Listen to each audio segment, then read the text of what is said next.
Assalamualaikum warahmatullahi wabarakatuh. Kami daripada grup Melati Melo dan Kuntum, dan kami akan membincangkan pada hari ini mengenai Enron Scandal. Saya Firdaus dan ahli kumpulan saya lain adalah tertera seperti nama yang tertera di skrin anda. Jadi sebenarnya apa Enron Scandal ni? Siapa yang terlibat dalam Enron Scandal sebenarnya? Okay. Siapa tahu? Yang terlibat dalam Enron Scandal ni 3 kuasa besar dan sebuah firma audit lah dia besar. 3 kuasa besar ni terdiri daripada ketua pegawai eksekutif Enron, CEO dia lah yang bernama Kenneth Lilly, dan mantan CEO dia Jeffrey Skilling, dan juga ada punya CFO dia ni yang paling macam banyak benda jahat dia buat lah dalam company tu. Nama CFO dia Andrew Stuart Festo, dan lagi satu firma audit yang terlibat dalam skandal ni Arthur Andersen. Arthur Andersen ni lah yang bagi perundingan dan perkhidmatan audit dekat Enron ni. Tu yang terlibat kat dalam skandal ni. Oh, okey. Jadi apa yang dia buat sebenarnya? Apa yang menjadikan dia sebagai satu skandal? Jadi kalau apa yang saya dah baca kes ni, skandal ni bermula dengan Skilling dia mula dengan perakaunan mark to market, iaitu dengan cara anggaran untung masa depan dari setiap perjanjian dicatat pada nilai pasaran. Jadi perakaunan ini diamalkan sepanjang Enron beroperasi, dan kesannya harga saham Enron ni meningkat. Jadi ia menjadi taktik untuk kaburi pihak pelabur, sebab sebenarnya Enron ni mengalami kerugian. Jadi bila harga saham ni meningkat, jadi pihak pelabur pun percaya untuk melabur dalam Enron. Jadi skandal ni bukan berlaku sekali saja, ia berlaku banyak kali. Contohnya Enron lindungi kerugian yang dialami dengan melaporkan keuntungan dalam laporan kewangan. Selain itu, CFO Enron tu iaitu Andrew Festo, dia cipta laman web syarikat untuk reka urus niaga palsu. Jadi dia antara auditornya Arthur Andersen juga terlibat dalam skandal ini untuk hapuskan dokumen supaya pihak pelabur tidak mengetahui kedudukan sebenar Enron. Jadi apa yang saya faham macam tu. Orang lain ada pandangan yang sama, berbeza, ada reaksi ke apa yang Akila cakap?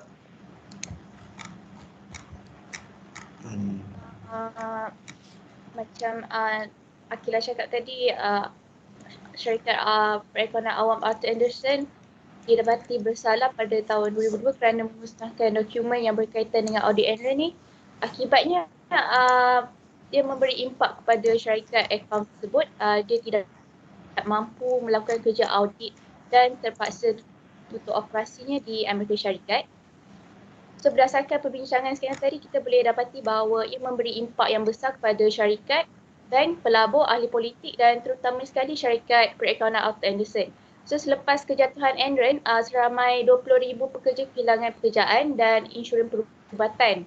Skandal Enron ni juga memberi kesan kepada pemegang sahamnya yang telah kehilangan sejumlah 74 bilion dalam masa 4 tahun menjelang kejatuhan Enron, dan pemegang saham menuntut sebanyak $20 bilion kepada Enron.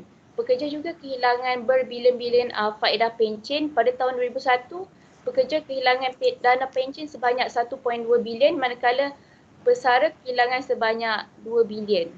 So salah satu pemberi pinjaman terbesar Enron iaitu JP Morgan mengumumkan kerugian berbilion-bilion bersama dengan Citigroup berkaitan dengan kejatuhan Enron, tetapi bank dan pengawal selia mengatakan bahawa secara keseluruhan kesannya adalah minimum sebab tiada bank yang melabur secara berlebihan dalam Enron. Nilai stok Enron juga menurun secara mendadak iaitu sekurang-kurangnya $34 sesaham pada 16 Oktober sehingga 26 sen sesaham pada akhir November 2001. So, beberapa tahun sebelum kejatuhan Enron, kerajaan telah melonggarkan peraturan industri minyak dan gas supaya lebih banyak pesaing. Tapi Enron mengambil kesempatan atas perkara tersebut dan pelonggaran peraturan ini dapat memudahkan mereka untuk melakukan penipuan. Banyak kejadian lain yang terjadi yang tidak telus dan berlaku penipuan, termasuklah dana korporat dicuri oleh eksekutif Enron dan manfaat secara haram di pasaran tenaga. Pelbagai kesalahan yang dilakukan oleh pegawai dan pekerja Enron secara meluas dan berterusan, di mana ia menjejaskan pelbagai pihak, terutamanya para pemegang saham yang kebanyakannya mengalami kerugian dan apabila syarikat itu bankrupt. So itulah antara kesan-kesan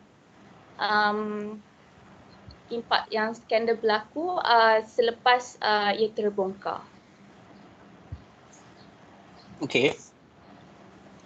Jadi kita dah dengar siapa yang terlibat.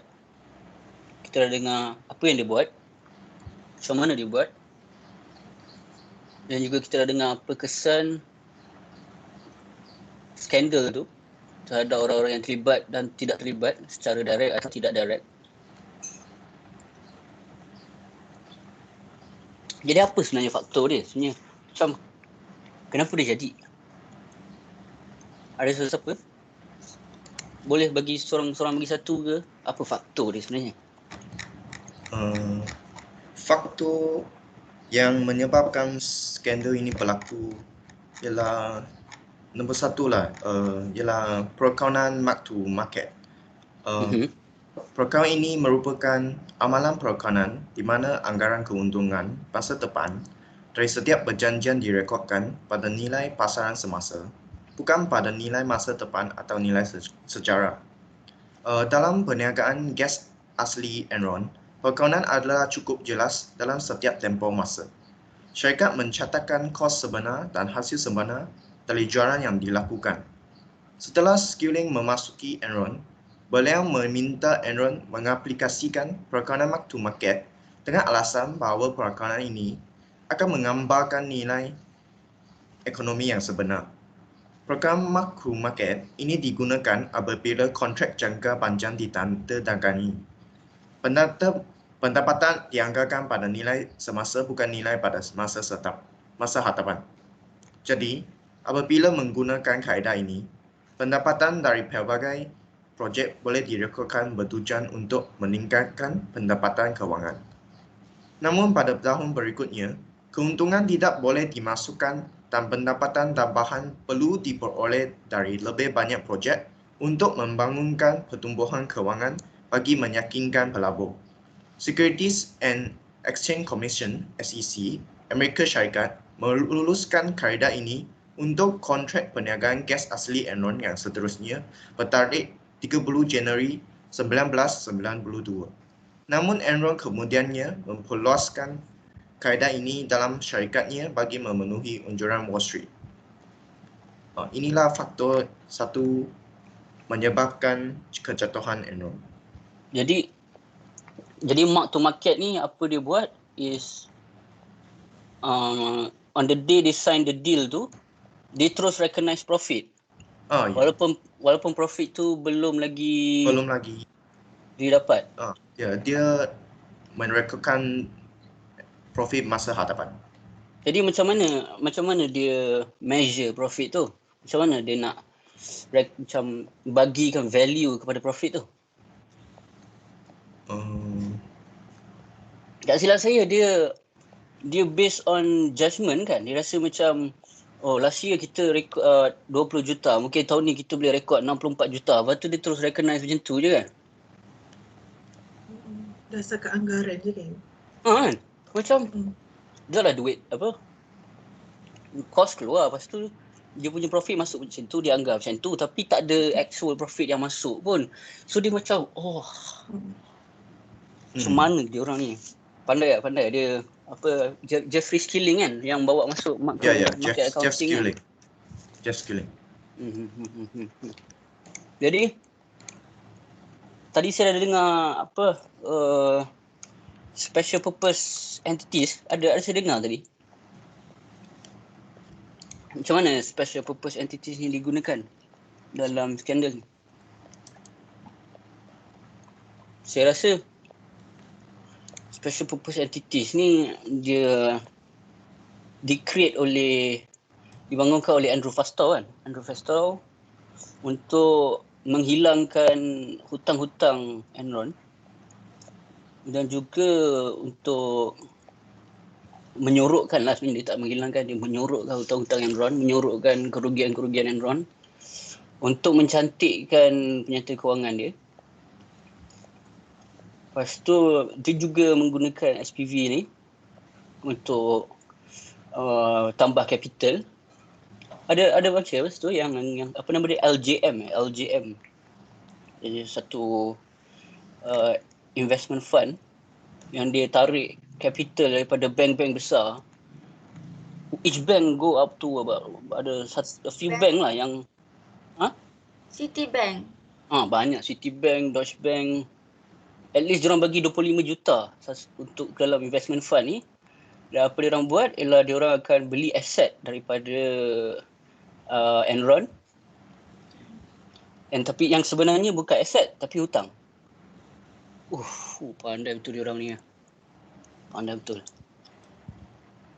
Lepas tu Festo ni juga CFO Enron ni dia macam kecam lah bank-bank pelaburan tu. Kalau bank-bank pelaburan tu tak bagi dana, dia akan kehilangan, bank-bank pelaburan tu akan kehilangan perniagaan dengan Enron waktu dekat masa depan nanti. Kan? Dia cara mengugut lah kan. Dia ugut, dia banyak ugut juga dalam kes ni. Dia pun ugut lah kalau macam dia ugut dia punya penganalisa syarikat. Kalau penganalisa syarikat ni bocorkan kedudukan kewangan negatif, sebab memang rugi pun kan Enron ni. Kalau penganalisa syarikat ni bocorkan kewangan syarikat, dia akan dipecat lah. So macam diorang takut lah.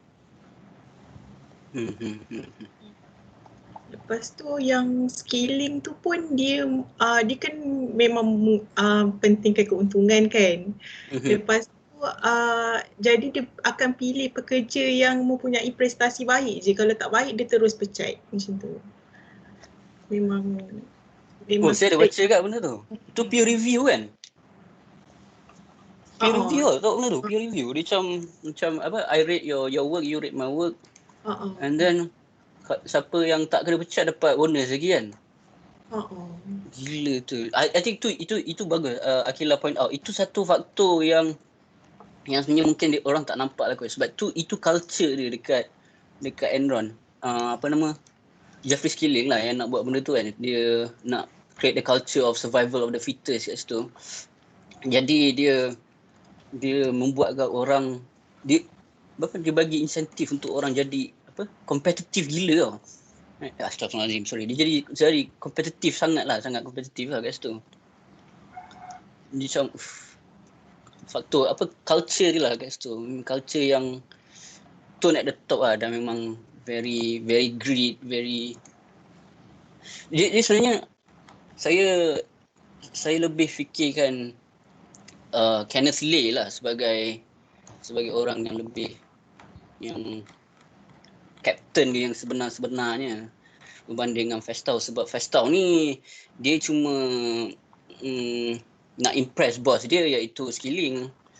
Tapi Kenneth Lay ni kalau kita tengok sebelum Enron ni terjadi lagi, sebelum kes yang the big scandal ni, ada skandal kecil itu The Valhalla scandal, di mana dia company traders membuat bet for the company guna akaun sendiri, dan diorang telah membuat puluh-puluh juta untung daripada benda tu. Kemudian bila didapati bersalah dan auditor, salah satu peranan auditor di sini, auditor memberitahu kepada Kenneth Lay, pecatlah diorang ni. Diorang dah buat salah ni tak patut berlaku sebenarnya. Kenneth Lay kata tak ada, jangan. tak ada buat apa-apa. In fact dia bagi tahu lagi kat dua orang ni, please keep making the company millions kan. Dia macam kalau orang kat atas dah memandangkan benda tu, oh ni tak salah, asalkan kita buat duit. Orang-orang kat bawah lagi lah macam mana kan. Faktor. Ada lagi siapa-siapa nak tambah berkaitan faktor ni? Yang Sab faham kan, antara yang first faktor kenapa diorang menyebabkan skandal ni sebab macam yang kita tahu, Enron ni pernah jadi syarikat yang terbesar di Amerika Syarikat yang bernilai berjumlah lebih kurang 70 bilion. So pada tahun 1997 diorang mula kehilangan banyak wang dan banyak hutang. So selain mengaku kesalahan dan berbincang mengenai perubahan, eksekutif Enron ni dia membuat keputusan untuk menyembunyikan kerugian melalui penipuan perakaunan. So kerana mereka tak mahu harga saham mereka turun dengan secara mendadak. Jadi itulah salah satu faktor yang menyebabkan skandal ini berlaku, iaitu untuk mengelakkan harga saham mereka turun dan sanggup melakukan penipuan dalam perakaunan.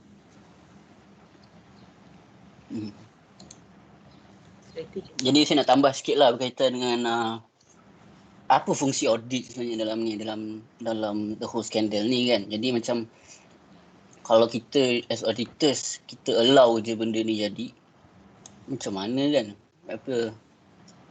Ada ke kita punya audit integrity kat sini kan? Banyak perkara yang kita boleh question lah mengenai auditing tu, sebab mark to market accounting tu pun di-sign oleh Arthur Andersen, meaning dia approve benda tu. Jadi bila dia approve benda tu, dia macam tak ada sense of oh ini salah, sebab dia sendiri dah approve benda tu kan. Jadi mungkin orang everyone yang terlibat pada masa tu rasa macam mungkin kita tak buat salah kan, sebab Arthur Andersen approve, SEC approve. Jadi apa masalah dia kan? Mungkin adalah penglibatan di sebalik tabir, mungkin kita tak tahu kat situ, tapi itu sepatutnya tidak berlaku lah kan, bila mungkin polisi perakaunan pada masa itu berbeza dengan sekarang. Sekarang kita allow lagi ke mark to market accounting ni? Siapa tahu? Saya pun tak sure. Anyways, apa lagi? Kita boleh lihat masa dia buat projek-projek, dia invest, dia buat masa dia invest kat India kan. Lepas tu instead of making profit, dia making a loss, about $1 billion loss, sebab tak ada orang nak beli dekat dia punya produk kan, which is natural gas. Jadi kita boleh tanya lah kan, takkan tak ada orang buat due diligence ke kan? Takkan tak ada orang yang mungkin fikir sebab semua orang tak invest kat India. Tapi dia seorang buat dia invest kat India, dia invest besar-besaran pula tu. Jadi orang boleh tanya kan, takkan kita tak tanya benda ni kan bila dia nak buat benda tu kan. Apa lagi? Dan saya rasa peranan audit di sini, saya rasa lah, pendapat saya rasa dia dah telah terkompromi lah, dia compromise, sebab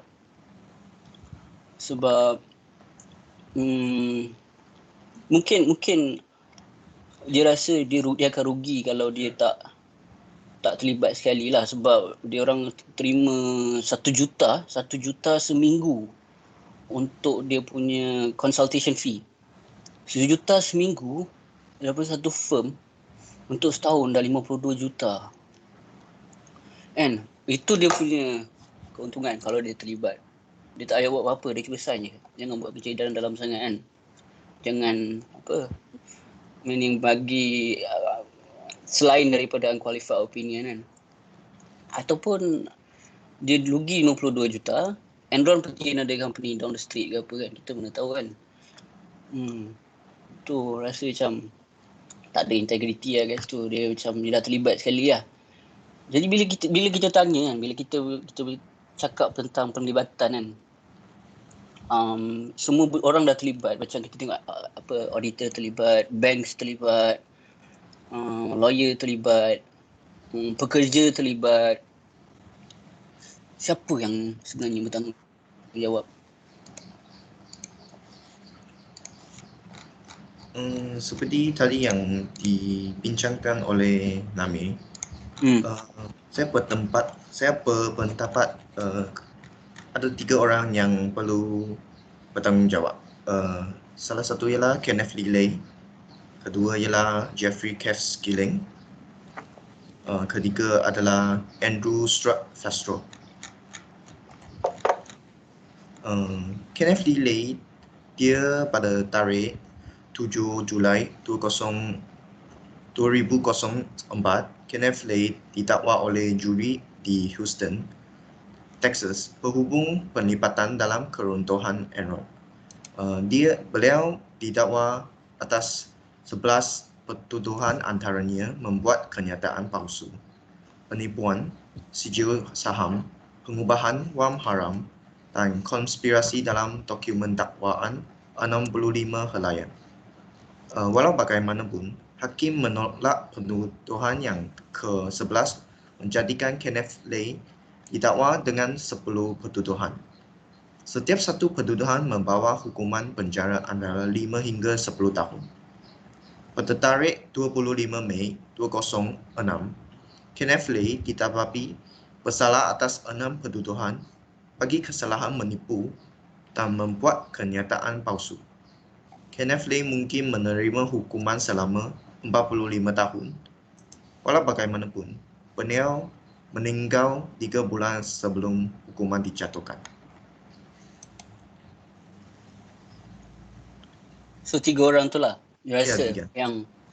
yang tertangkap dan yang apa? Yang didakwa bersalah lah. Ya. Okay. Jadi lawyer yang agree to all this, yang rasa semua benda ni tak salah, macam mana? Auditor macam mana? Mereka juga bersalah pihak bank, tapi macam mana? Mereka juga bersalah tapi tiada hukuman yang banyak lah.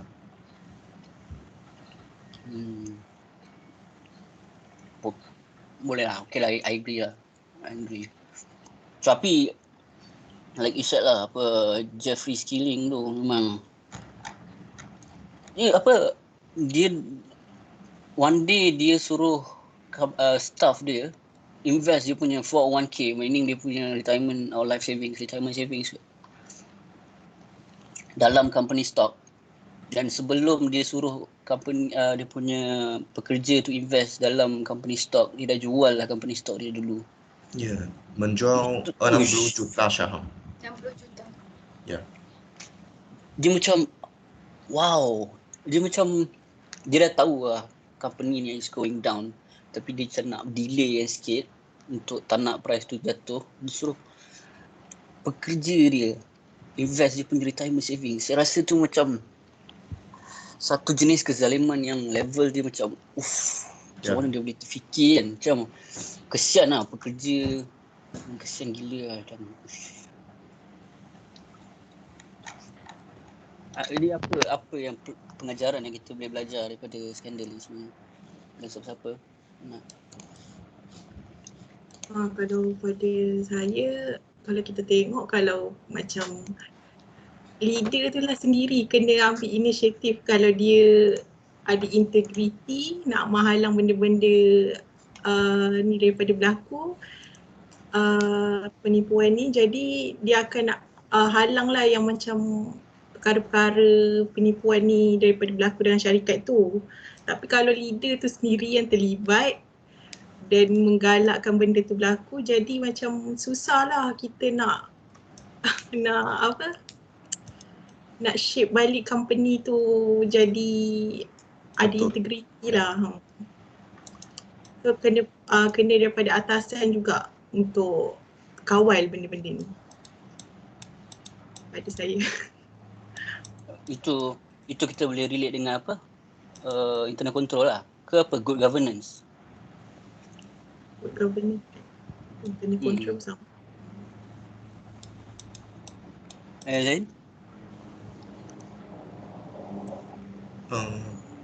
pada pendapat saya lah, skandal Enron ini telah membuktikan bahawa pengaruh wang sangat kuat kepada manusia. Apabila ketamakan menguasai diri, apa sahaja boleh dilakukan. So tidak hairan mengapa banyak kes rasuah dan penipuan kewangan telah berlaku di dunia ini. Setiap orang ada tanggungjawab dan tugasnya. So semoga kita masih ada sikap integriti dalam diri untuk mengelak dari perkara yang tidak diingini di kemudian hari. InsyaAllah. Sabrina, Naimi, ada apa-apa yang nak tambah? Kita cakap. Okay, Naimi.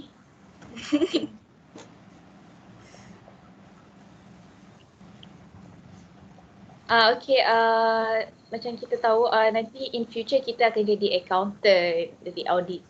So dalam kes ni kita boleh dapat pengajaran lah supaya tidak berlaku tamak, mengambil rasuah dan mempunyai accountability dalam melakukan sesuatu kerja. Saya setuju dengan apa Sabrina kata tu, tapi bila kita dalam position tu, bila kita dalam situasi tu sendiri nanti, tak semestinya kita boleh senang saja untuk kata saya tak nak. Macam Andrew Festau tu lah kan, dia bos dia berkata kita kena sorok kerugian dengan hutang. Dia kata mungkin dia boleh face, kalau dia tak buat dia kena pecat ke apa kan. Mungkin pada masa tu bila kita dalam situasi itu sendiri, baru kita akan rasa dia punya pressure tu. Sekarang kita tak rasa, senang cakap, betul lah senang cakap kan. Kita orang luaran, tapi bila kita dalam situasi itu sendiri, mungkin dia berbeza lah kot. Jadi Naimi?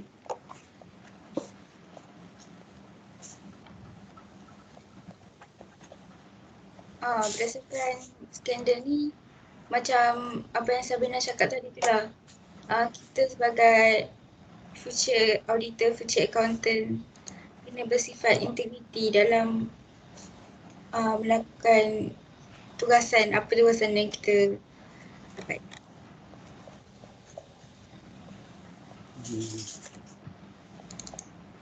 Apa yang saya belajar kan, daripada situasi ni, kalau kita kita tengok dia menipu sikit, lama-lama dia akan menipu panjang dan last-last akan kantoi juga. So macam tak payah menipu sikit pun kan, last-last dia menipu panjang, betul lah kantoi juga. Dia macam tak payah, nanti zia hidup. Masuk penjara juga. Masuk penjara juga. Sebab dia macam melibatkan semua orang. Kalau dia libatkan diri dia sendiri tak apa, ni melibatkan orang lain. Kan? Dia pekerja tu yang saya tak tahan, dia macam ya Allah kesiannya dia orang ni. Dia dengar je dia punya bos cakap apa kan, macam kesian lah kat situ. Jadi kita pun dah terlebih masa ni sebenarnya, tapi tak apa lah. Saya harap discussion ni kita dapat pelajari serba sedikit mengenai skandal yang telah berlaku dan kita dapat applykan lah knowledge ni dengan dalam kehidupan kita nanti insyaAllah. Jadi saya akhiri diskusi kita hari ini dengan wabillahi taufiq wal hidayah. Assalamualaikum warahmatullahi wabarakatuh. Bismillahirrahmanirrahim. Subhanallah wa asyhadu an la ilaha illa anta astaghfiruka wa atubu ilaik. Alhamdulillah. Baiklah, terima kasih. Assalamualaikum. Terima kasih semua. terima kasih.